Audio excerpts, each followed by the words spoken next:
This is Althea Jackson. Welcome to Metro Matters. I will be your host for the next 30 minutes. Metro Matters is a radio program with helpful information and resources provided by Louisville Metro Government. A variety of discussion topics, tips, tools, and resources. During the last half of the show, we invite listeners to call in to discuss the topic of the day with our featured guest. Good afternoon. I am Jody Duncan, filling in today for Althea Jackson, and today we have Joel Dock.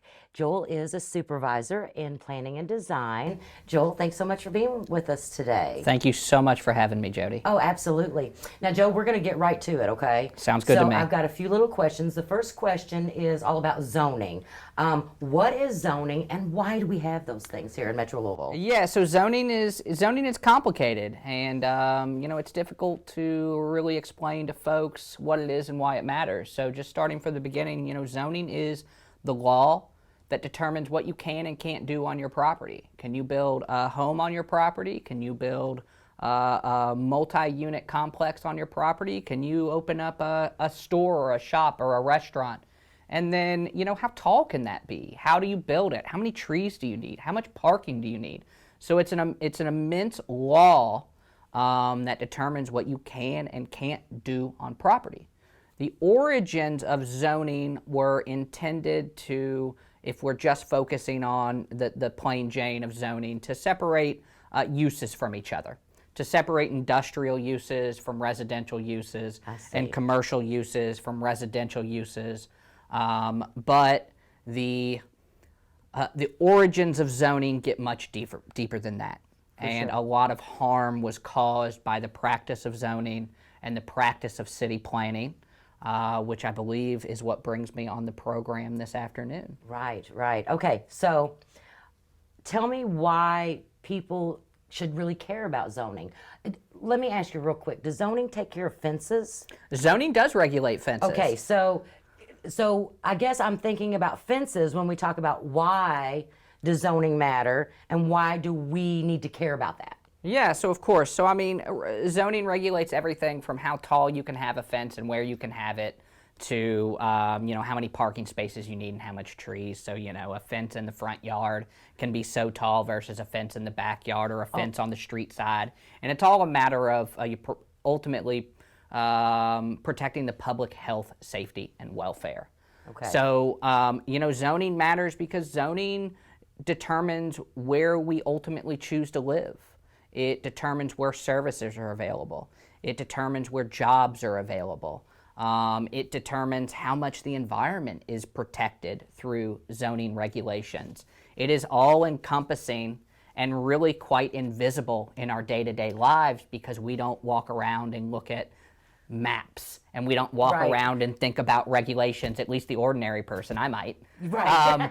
But yeah, the ordinary person doesn't typically think about zoning as something that they need to think about, but it is so impactful on future choices that we make as far as where we live, where we work, and how we play. And you bring that up, and I live in a residential area. I don't want my neighbor to be someone who's open 24/7 and at like a diner.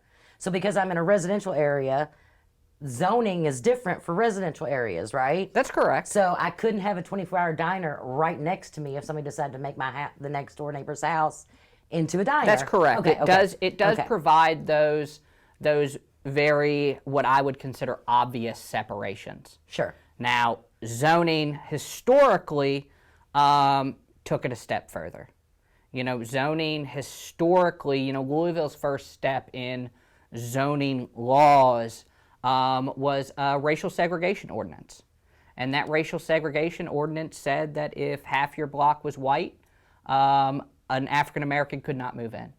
If half your block was black, a white family could not move in. You're kidding me. That was not something that was particularly unique to Louisville. The first ordinance like that was passed in 1910 in Baltimore, and it swept across the South and Midwest until the Supreme Court took up the case specific to Louisville, called Buchanan v. Worley, and the Supreme Court found that that practice was unconstitutional, Right. Not necessarily because it was racist, but because it violated due process of contract law and the right to enter into a contract.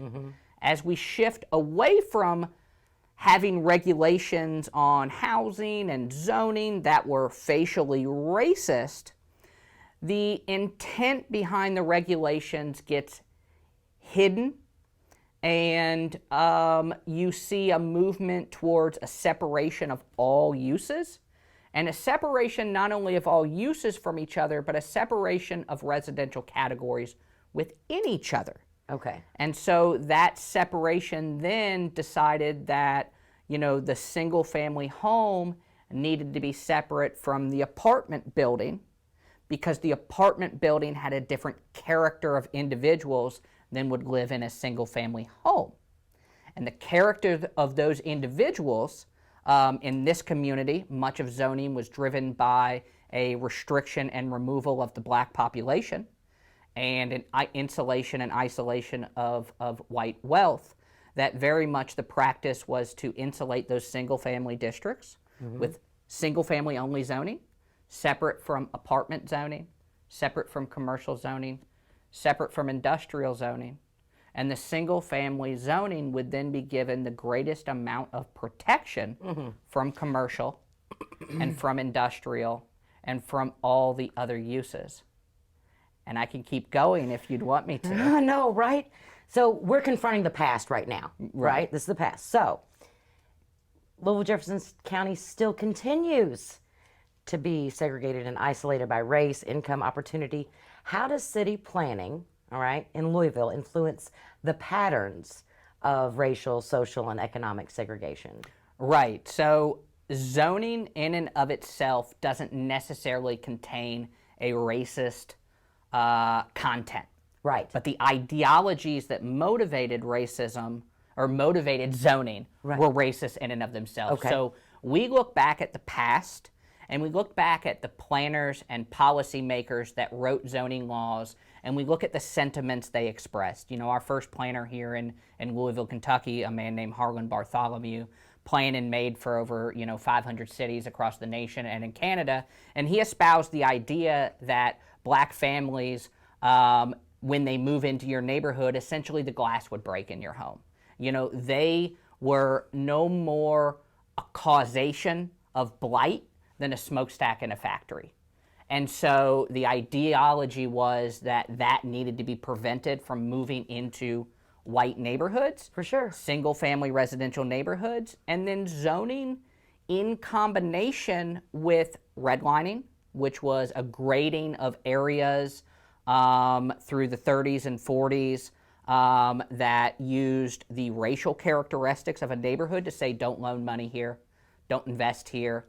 So, those redlining maps correspond to our zoning maps. On top of that, the Federal Housing Administration, it was also their policy in underwriting mortgages that the development would, if it was backed by the FHA, it required a deed restriction stating the intended race of the occupant.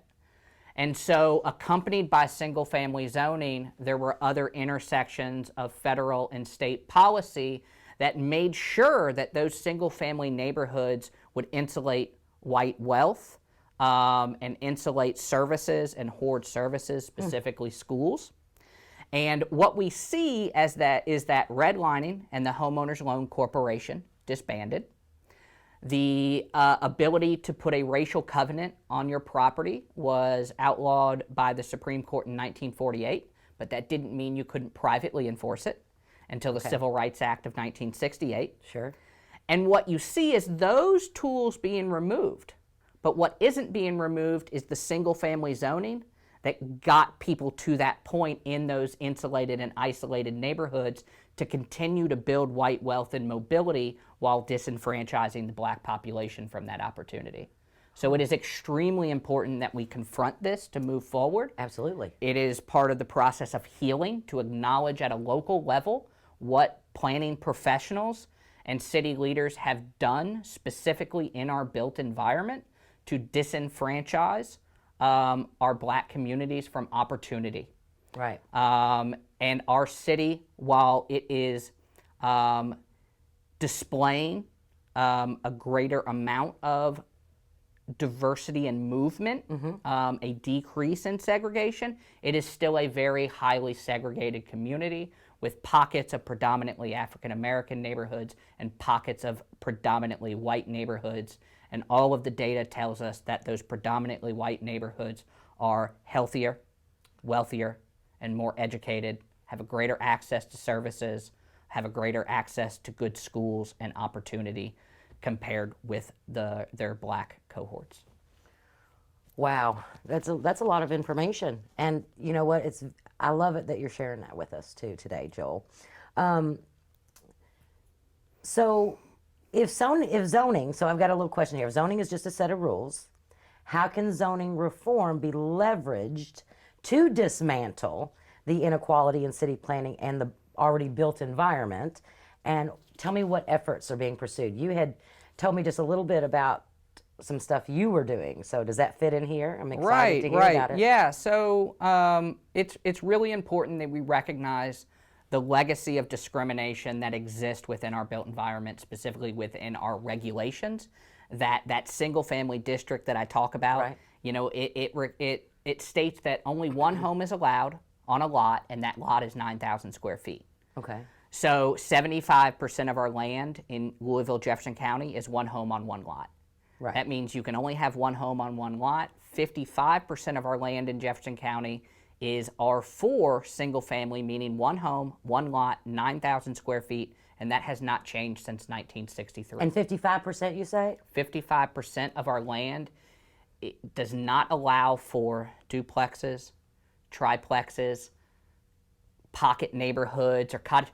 All of the things that make up our historic neighborhoods, our older neighborhoods, neighborhoods in Shawnee, neighborhoods in the Highlands, Russell, California, Crescent Hill, all these neighborhoods that we look to as being great examples of built environments contain duplexes and triplexes and fourplexes, this concept that we call middle housing. Middle housing is the everything in between. And so we've set up an environment through planning and zoning schemes where we only allow for the delivery of single-family homes and large apartment complexes. If you have enough money to build one, pencil it out, make money off of it, go through a zoning change, hire an attorney, get Metro Council to pass and approve it, or you build single-family housing because that's what zoning allows. And we want to get back to a system of pre-zoning type housing standards that allow for a greater range of rental opportunities that aren't just a large apartment complex, a greater range of home ownership opportunities that aren't just one home on one lot, but it might be attached housing, it might be co-housing, it might be community housing, it might be cottage neighborhood housing. There is so much more out there to do to bring equity in our housing market that our zoning regulations simply do not allow and do not promote positively. So, okay, so let me get this straight. So my neighbor sells their house and somebody wants to make it into a duplex. Probably can't do it right now. Because they want to rent it, or maybe they have a family that they want to have, you know, two sides of the house. No, can't do it. Right. So we understand that the demographics of our city are changing. People are changing. People are living differently. Our city is getting more diverse. Our city is getting more culturally diverse, and we know that cultural diversity brings multi-generational living arrangements. Right, where you might have multiple families living on the same property, but they're unable to separate themselves into their own homes on their property. So we have opened up our single-family districts to something called an accessory dwelling unit. An accessory dwelling unit is essentially a second small home on your property. It's a carriage house, Yes. granny flat, Yes. mother-in-law suite, I've heard of all of those. backyard cottage, Yes. What about a garage that's garage conversion. conversion? Yes. Okay. Garage conversion. You can do this second small home on your property. You can do this as an attachment to the rear of your home. You could do it above a garage. You can do it as a conversion of a garage. You can do it as a new build now. 800 square feet is what you can do, and you can have a second small home on your property. You can rent that to a family member. You can rent that to anybody you wish to rent that to provide additional housing, and you know, we were lucky enough and fortunate enough as we went through this process of the first phase of reforming our land development regulations to have great partners like AARP. Yes. AARP understands the necessity of aging in place and having a choice in staying in your neighborhood. Absolutely. And that is not just important for our seniors and our aging population, but our population in transition, maybe as they're aging out of their family's home, as they're coming back from college, as they're looking for a living arrangement in the city that isn't a large apartment complex, or they're not looking to move out to a large apartment complex in, say, Middletown, or in an area where they have to drive 25 minutes to get to the city. Sure. You know, they're looking for different choices and opportunities, and we recognize that, and we want to make sure that our regulations allow for and encourage that opportunity. Oh my gosh, that sounds so fantastic. I'm excited to learn more. I really am. Now, I tell you what, it is about halfway through. We're going to take a brief break. As Louisville continues to grow, there is a need for more diverse and attainable housing that fits with the character and personality of our many communities. One way to address this need is by encouraging new accessory dwelling units, or ADUs, in our neighborhoods. An ADU is a smaller secondary living unit on the same residential lot as a principal structure or single-family home. ADUs go by many names and come in different shapes and styles, some of which you may already recognize, like the carriage homes found in Old Louisville. Depending on where you live, Louisville's ADU ordinance allows for the construction or renovation of ADUs as either attached or detached structures.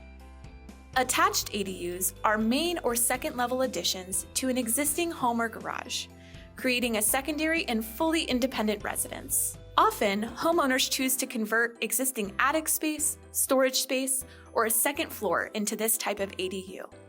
They can also be a basement or garden apartment by converting lower level space into separate living quarters. ADUs can also be detached, standalone buildings by adding a newly constructed structure to a residential lot or by converting an existing garage into living space. By adding an ADU to your property, everyone wins. Whether you'd like to have a space for your parents, in-laws, or a caregiver to live, or a small apartment you can rent, ADUs allow for these opportunities by expanding housing choices in established neighborhoods without disruption. If you would like to learn more about adding an ADU to your property, please visit our website where you can find informational sheets, contact information, and the step-by-step process on how you can add an ADU to your property. Welcome back, you all. Again, Jody Duncan, filling in for Althea Jackson, and I've got Joel Dock from Planning and Design, and we're discussing some great info. We talked a little bit about planning and design and what they are doing within our community and zoning, but we're going to kind of get back to it, Joel. First of all, how do I get involved? I know my husband's probably listening going, no, not another thing. But how do I, as a citizen of Louisville Metro, get involved? And how are you engaging the public? Right, so that's a great question. And much of, you know, a piece of what we do isn't just about changing regulations. It's about changing how we talk about those regulations. Okay. Changing how we engage with the community and conduct outreach with the community. So we need to get away from planning meetings and, you know, putting dots up on a board, you know, looking at pictures. So, you know, we, in the fall, we organized 4 community events at the library. I went to the urban planning school at the University of Louisville and also worked with the Muhammad Ali Scholars at the University of Louisville to build middle housing neighborhoods with Legos. So we put together a map of a typical street grid, and then we gave them Legos to represent different styles of housing, from your single family home to a duplex or a fourplex, or, you know, a multi-unit, maybe 10 to 12 units. We gave some services and a bus stop, and we watched small groups organize and collaborate on how they envision their city to look like with middle housing options. Right. You know, we also understand that to tell people about housing and what we want, we can't show them pictures. We have to take them in the field. Sure. So we led walking tours of middle housing that just concluded this past spring. You know, I always like to highlight the extensive collection of attached housing, multi-unit housing in the Villages of Park Duval, which is a 60% renter, 40% ownership neighborhood. Highlight all the great examples that you can then see and look at and feel and measure yourself height to the building that you can't do if you sit in a room and have a meeting. Right. And so we are very much changing how we approach engagement. A really great way to get involved currently is to visit us at the Louisville Free Public Library. So twice a month on Tuesdays from 3 to 7, and we have the events online. You can get on Louisville Free Public Library's website. We are on their list of events. It's called Zoning Matters, Conversations with a City Planner. Now, is that at York Street Library? We do these at branches. We understand that we work in a government office, and government is right now low on trust for for various reasons. The Land Development Code reform began during the height of the social and racial justice movement here in Louisville in the summer of 2020. Yes. So we know that we need to get out of our government offices and build relationships with people. And we can't do that in a meeting. Absolutely. We have to do that one-on-one and one person at a time and small groups at a time. And so we go to the Louisville Free Public Library branches around Louisville Metro. Nice. We started this in 2022. We had a series of conversations, a summary of which is online on our website. You can read how those conversations went. We welcome anybody to come in. They don't have to schedule a time to come in and talk to us. We don't necessarily have anything to talk to them about, but obviously I can talk about a lot of things. People come in and they want to know, one of the very first questions I ever got was, I went to a public meeting and I felt unprepared. What's that all about and what's the process? I have a development in my area. I have a fence. My neighbor had a fence. What's that? Yes. We ask people, what do you want to see in your neighborhood? What is going right in your community? What is going wrong in your community? And we are taking that in, and people are seeing the individuals that make and plan for their city. I come to these events. I usually bring one, if not two, planners with me. Yes. So that the public can see who is working in Metro government and have a conversation that is outside of a public hearing where a lot of anxiety, comes into it. Yes. We do a lot of just sit down and let us know who you are. Talk to us. I love it's that. so important to build a relationship, and then we stay in contact. Anybody that comes to our library hours gets on our list. Anybody that comes to a public engagement gets on our list, and they are emailed anytime we have an event coming up. We've built that list organically to about 500 people now. That's fantastic. That have wanted to be directly involved or have interacted with us in some way during the Land Development Code process over the last 2.5, now 3 years. Yes, that is fantastic. Oh, I love that.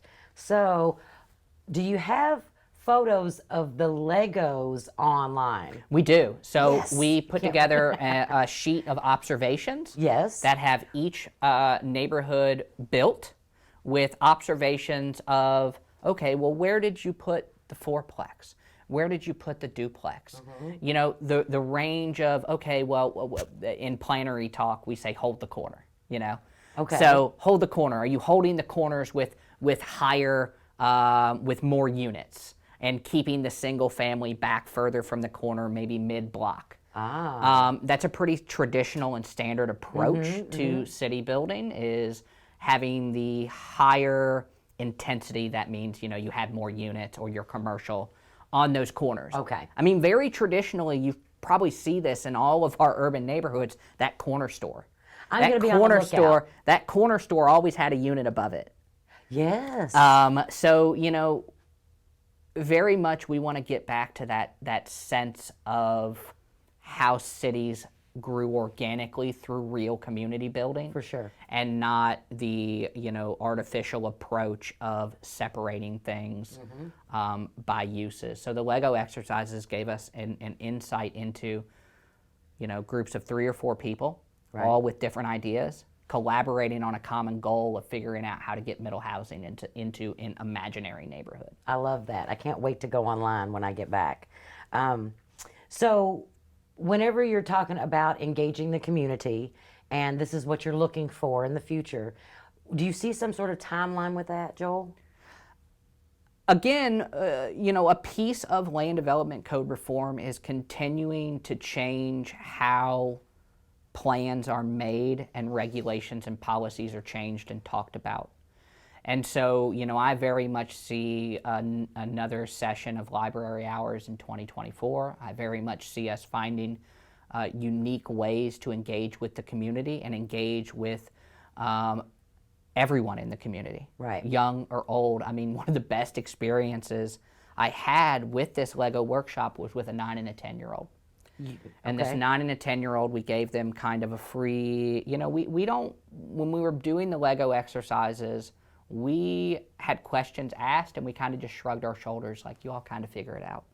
Like, hey, should we put this here? You all talk about it, figure it out. Well, this 9 and a 10-year-old sat down and yeah, they had a 6-story pet shop and they had an embassy and the White House was on there and the roads were named funny things. But what they did was they picked out a neighborhood map that the streets were cul-de-sacs.